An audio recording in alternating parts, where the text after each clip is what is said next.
Hello friends, நான் Ashwin Babu. Iran போர் போய்கிட்டு இருக்கு, நம்ம எல்லாருக்கும் தெரியும் இல்லைங்களா? பட் இப்போ ரீசெண்டாக எல்லாரும் கார்கோ ஐலாண்டை பற்றி பேசிக்கிட்டு இருக்காங்க. கார்கோ ஐலாண்டை பிடிச்சே ஆகணும்னு யூஎஸ்ல இருந்து ட்ரம்ப் வந்து துடியாக துடிச்சிக்கிட்டு இருக்காரு. என்னானாலும் பரவாயில்ல, நான் கார்கோ ஐலாண்டை விடவே மாட்டேன்னு ஈரானும் ரொம்ப ஸ்ட்ராங்காக நிற்கிறாங்க. யூஎஸ் அவங்க கிட்ட இல்லாத மிலிட்ரி ஃபோர்ஸே கிடையாது. அவங்களுடைய பவர் எல்லாருக்குமே தெரியும். அந்த அளவுக்கு ஒரு ஹை டெக்னாலஜி இருக்க ஒரு ஆர்ம்டு ஃபோர்ஸ் இருக்குது யூஎஸ். அவங்க ஆல்ரெடி நிறைய ஏர் ஸ்ட்ரைக் பண்ணாலுமே, எவ்வளோ பண்ணாலும் கார்கோ ஐலாண்டை இப்போ வரைக்கும் பிடிக்க முடியாத ஒரு மிக முக்கியமான காரணம் என்னவா இருக்கும்? இவங்களால எப்படி யூஎஸ் எதிர்த்து கார்கோ ஐலாண்டை காப்பாற்ற முடியுது? அப்படி அந்த கார்கோ ஐலாண்டில் என்ன தான் இருக்குது? இதோட ஹிஸ்ட்ரி என்ன? அது எல்லாத்தையும் இந்த வீடியோவில் டீட்டெயிலாக சிம்பிளாக எக்ஸ்பிளைன் பண்ண போகிறேன். பட் அதுக்கு முன்னாடி இந்த மாதிரி ரெகுலர் இன்ஃபர்மேஷன் நீங்கள் தெரிஞ்சுக்கணுன்னா சப்ஸ்கிரைப் பண்ணிட்டு சப்போர்ட் பண்ணுங்கள். டெய்லி வீடியோ போஸ்ட் பண்ணுவேன். இன்றைக்கான வீடியோ கார்கோ ஐலாண்டை பற்றி, அதோட ஹிஸ்ட்ரியை பற்றி நீங்கள் கிளியராக தெரிஞ்சுப்பீங்க. ஓகேங்களா?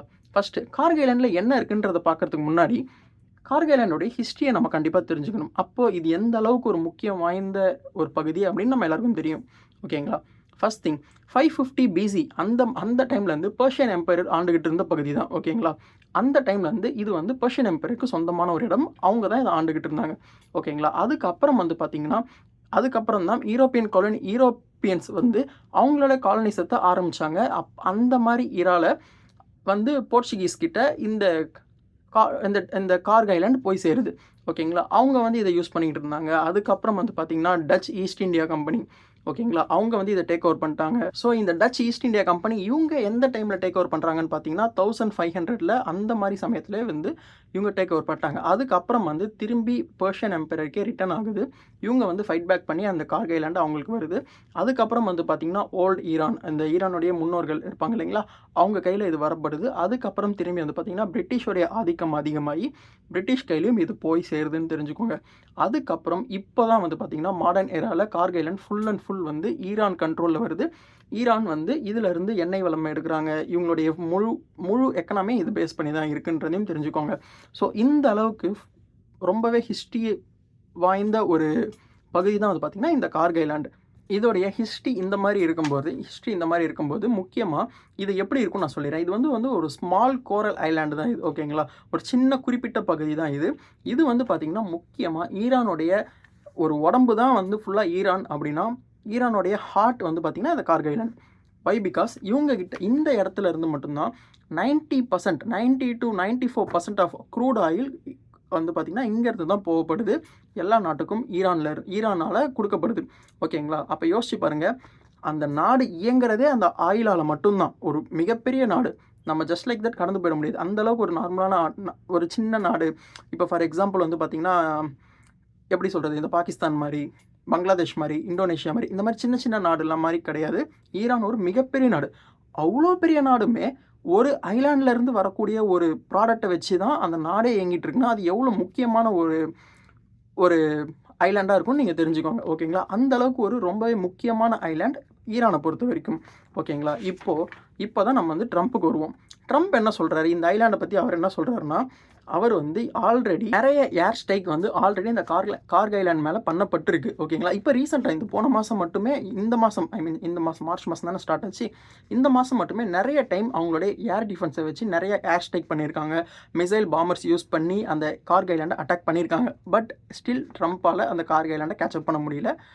அதோடைய முக்கியமான காரணம் என்னென்னு நான் பின்னாடி சொல்கிறேன்.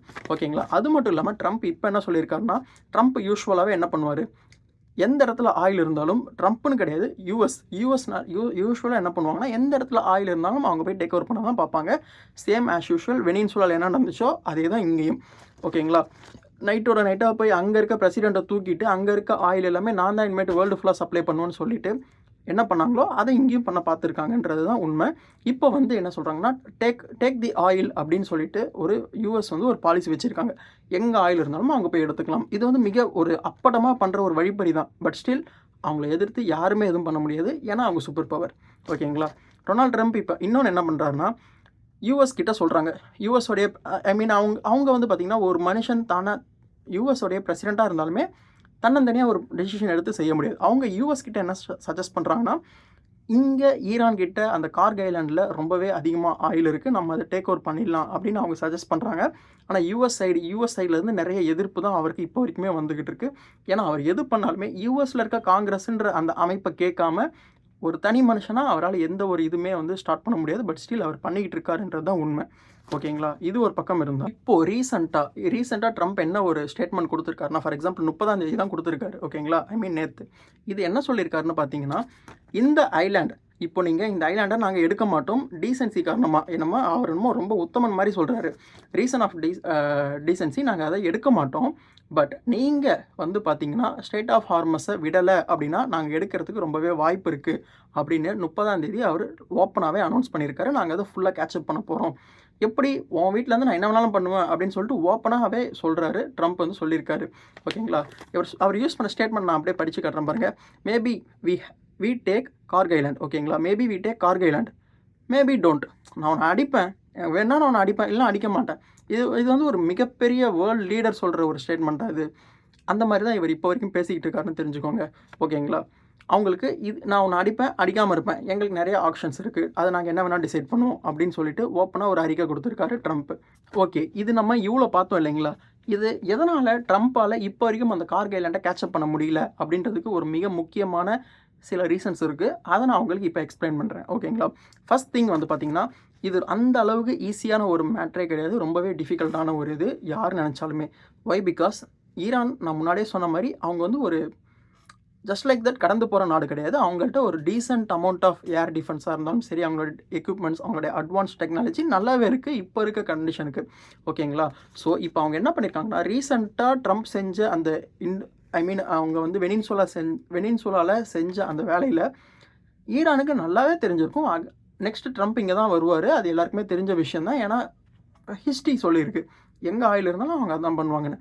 ஸோ இப்போது ஆல்ரெடி இந்த போர்லாம் ஆரம்பிக்கிறதுக்கு முன்னாடியே ஈரான் என்ன செஞ்சுருக்காங்கன்னா, அவங்களுடைய ஏர் டிஃபென்ஸை இன்னுமே அந்த இடத்த முக்கியமாக அந்த கார்க் ஐலேண்டை பொறுத்த வரைக்கும் ரொம்பவே ஸ்ட்ராங் பண்ணியிருக்காங்க. அது மட்டும் இல்லாமல் ஷோல்டர் ஃபயர் மிசைல்ஸ் அப்படின்னா நிறைய அங்கேருந்து மறைந்திருந்து தாக்கும் மிசைல்ஸ் நிறையாவே வந்து ஹைட் பண்ணி வச்சுருக்காங்க. அது மட்டும் இல்லாமல் அண்டர் வாட்டர் மைன்ஸ் இந்த சென்ஸ் அது எப்படி ஒர்க் ஆகும்னு பார்த்தீங்கன்னா, அது வந்து ஒரு சின்ன ஐலேண்ட். அதை சுற்றி தண்ணி தானே இருக்கும். இன்கேஸ் ஏதாவது நேவல் ஃபோர்ஸ் அவங்க வந்து கிரவுண்ட் மூலியமா வர்றாங்க அப்படின்னா, தண்ணியில் மிதந்துட்டு இருக்கும். நமக்கு சுத்தமாகவே தெரியாது. இது வந்து பார்த்தீங்கன்னா, லிட்ரலாக கன்னி வெடி. கிரவுண்டில் எப்படி கன்னி வெடி நம்ம மூவிஸ் எல்லாம் பார்த்துருப்போம் இல்லைங்களா? கிரவுண்டில் எப்படி கன்னி வெடியை புதைச்சி வைப்பாங்களோ, அது மாதிரி இங்கே வாட்டரில் இருக்கும். எங்கே இருக்குது, எப்போ வருதுன்றது சுத்தமாக தெரியாது. ஜஸ்ட் லைக் தட் பர்ஸ்ட் ஆகிடும். ஸோ இதையும் வந்து ஈரான் வந்து ரொம்ப பக்காவாக பிளான் பண்ணி, இதுக்கெலாம் நீங்கள் வருவீங்கன்னு தெரியும், உள்ளே வாங்க அப்படின்னு சொல்லிட்டு ட்ரம்ப் வந்து என்ன பண்ணுறாருன்னா, அவருடைய ட்ரூப்ஸ் எல்லாமே டிப்ளாய் பண்ண ஆரம்பிச்சிட்டாரு. இன்னும் உள்ளே வரல. ஆனால் ஈரான் சைட்லேருந்து டைரெக்டாக வந்து ஒரு அஃபிஷியலாக ஒரு ஸ்டேட்மெண்ட் கொடுக்கல. எந்த ஸ்டேட்மெண்ட்டுமே வந்து இந்த மாதிரி அராஜகம் பண்ணுறாங்க அந்த மாதிரி கொடுக்கல. அதுக்கு பதிலாக ஈரான் என்ன சொல்கிறாங்கன்னா, நீங்கள் வாங்க, உள்ளே வந்துட்டு அதுக்கப்புறம் நீங்கள் எப்படி வெளில போகிறீங்கன்னு பார்த்துடலாம். அந்த மாதிரி ஓப்பனாக ஸ்டேட்மெண்ட் சொல்லியிருக்காங்க ஈரான். ஒய்? பிகாஸ் அவங்களுடைய டிஃபென்ஸ் மேலே அவங்களுக்கு இருக்க கான்ஃபிடன்ஸ். இதுதான் வந்து இதோடைய ஸ்டேட்மெண்ட்லேருந்து தெரிய வருது. இது மட்டும் இல்லாமல் அவங்களுடைய ட்ரோன் சிஸ்டம் இருக்கிறதுலே வேர்ல்டே வந்து பார்த்து வியக்கிற அளவுக்கு அவங்கள்ட்ட ஒரு மிக சூப்பரான ட்ரோன் சிஸ்டம், அதுவும் ரொம்ப சீப்பராக இருக்குன்னு நம்ம எல்லாருக்கும் தெரியும். முக்கியமாக இந்த ஐலாண்டை பாதுகாக்கணுன்றதுக்காக இவங்களுடைய கில்லர் ஜோன்ஸ் அப்படின்னு சொல்லிட்டு சில ஜோன்லாம் வந்து இவங்களுக்கு மார்க் பண்ணி வச்சுருக்காங்க. இதெல்லாம் வந்து ஃபுல் அண்ட் ஃபுல் ட்ரோனை வச்சு அட்டாக் பண்ணுற மாதிரியான ஒரு மேட்டர் தான் இது. அது மட்டும் இல்லாமல் இந்த ஐலாண்ட் வந்து ஈரானை விட்டு ரொம்ப தூரம்லாம் இல்லை. ஜஸ்ட் வந்து பார்த்திங்கன்னா ஒரு 15 மைல்ஸ் தான். அட்லீஸ்ட் 15 மைல்ஸ் தான். 15 மைல்ஸ்னால் ஒரு 25 கிலோமீட்டர்ஸ் தான் வரும். ஓகேங்களா? அவ்வளோதான் வந்து ஈரானுக்கும் அந்த கார்க் ஐலாண்டுக்கும் இருக்க டிஸ்டன்ஸ். ஸோ அதனால் யார் உள்ளே வந்தாலும் ஈரானால் ஈஸியாக அவங்கள அட்டாக் பண்ண முடியும். இது ஒரு மிக முக்கிய காரணம். ட்ரம்ப்பால் இப்போ வரைக்கும் அவங்களோட ட்ரூப்ஸ் உள்ளே வந்து அந்த கார்க் ஐலாண்டை எடுக்க முடியாததுக்கு ஒரு காரணம். ஓகே. இது எல்லாமே வந்து பார்த்திங்கன்னா யூஎஸ்க்கும் ஈரானுக்கும் உள்ளே இருக்கிற ஒரு ப்ராப்ளம்ஸ். ஓகேங்களா? இதெல்லாம் அப்படியே தள்ளி வைக்கலாம். நெக்ஸ்ட்டு இந்த ஐலாண்டை ட்ரம்ப் பிடிச்சாரு அப்படின்னா, ஐ மீன் யூஎஸ் வந்து கேட்சப் பண்ணாங்க அப்படின்னா, மற்ற கண்ட்ரிக்கு என்ன இஷ்யூ? ஃபஸ்ட்டு ஈரானுக்கு என்ன இஷ்யூன்னு நான் முன்னாடியே சொன்ன மாதிரி அங்கேருந்து அதுதான் வந்து ஒரு க்ரௌன் ஜுவல்லரி மாதிரி. ஓகேங்களா? அவங்களால அதை விட்டு கொடுக்கவே முடியாது. அந்த அளவுக்கு ஒரு மிக முக்கியமான ஒரு ஹார்ட் பீட் மாதிரி அது. அதனால் அவங்கள விட்டு கொடுக்க முடியாது. அதனால் அவங்க எந்த லெவலுக்கு வேணாலும் அவங்களால இறங்கி அவங்க உயிரை கொடுத்தாச்சும் காப்பாற்ற முடியும்.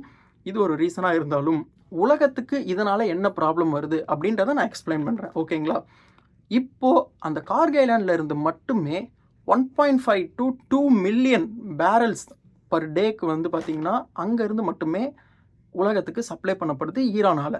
அப்போ யோசிச்சு பாருங்கள், அது எல்லாமே நம்ம இப்போது ஈரான்கிட்ட இருந்து வாங்காமல் ட்ரம்ப் எவ்வளோ சொன்னாலுமே நம்ம அவங்கள்ட்ட இருந்து வாங்குற மாதிரி ஒரு சுச்சுவேஷன் நம்ம உலகம் ஃபுல்லாமே தள்ளப்படுவோம், யார் வந்து அங்கேருந்து வாங்கினாலுமே.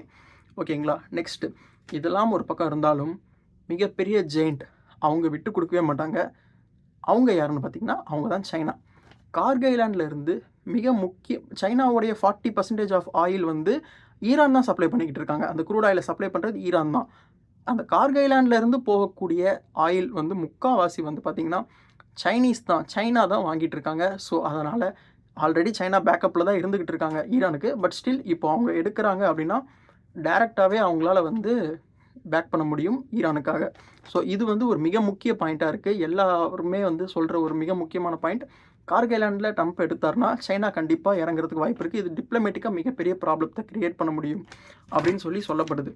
ஓகே, இதுதான் இந்த கார்கி ஐலாண்டுக்கு பின்னாடி இருக்க இவ்வளோ பிரச்சனைக்கு காரணமே அங்கே கிடைக்கக்கூடிய ஒரு ஆயில் தான். ஓகேங்களா? ஸோ இதுதான், இந்த க்ரூட் ஆயில் தான் இது எல்லாத்துக்குமே மிக முக்கிய காரணமாக இருக்குது.